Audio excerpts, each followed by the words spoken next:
আসসালামু আলাইকুম ওরহমতুল্লাহি ওয়াবারাকাতু। প্রিয় দিনী ভাই ও বোনেরা, আজকের তদবির দিয়ে আপনারা অবাধ্যকে বাধ্য করতে সক্ষম হবেন। অবাধ্য বলতে বাধ্য নয়, কে বলা হয় অবাধ্য, কথা শোনে না, কেই বলা হয় বাধ্য। মানে একটি ফরমাইশ করা হলো, ফলে সে সে ফরমাইশটাকে গ্রাহ্য করলো, দিল না, শুনলো না। হলো দক্ষিণ দিকে যাস না, সে দক্ষিণ দিকে যায়, উত্তর দিকে যা, উত্তর দিকে যায় না। বলা হলো তাকে পশ্চিম দিকে সেজদা কর, সে পশ্চিম দিকে সেজদা করে না, দিকে সেজদা করে। এরকম ধরনের। তো মূল উদ্দেশ্য যেহেতু কে আপনার তাকে বাধ্য করা, সেহেতুকে আপনার নিজেকে পাক পবিত্র করতে হবে।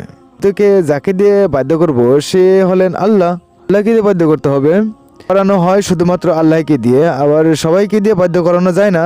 তারা পবিত্র হতে হয় যারা এইগুলা লেখে করে, তাবিজ কবজ দিয়ে বাধ্য করা যায় না, এটা কিন্তু সত্য কথা।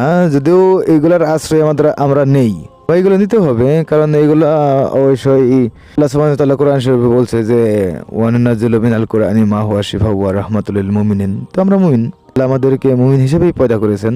তো আমাদের বিশ্বাসও রাখতে হবে যে কোরআনের কতিপয় অংশ নাজিল করা হয়েছে আমাদের জন্য, যা আমাদের জন্য শিফা এবং রহমত স্বরূপ। তো সেগুলো আমরা গ্রহণ করবো না কেন, তাই না? তো সেগুলো দিয়ে কাজ হয়, কিন্তু কাজগুলো করে দেয় আল্লাহ, এটাই বাস্তব।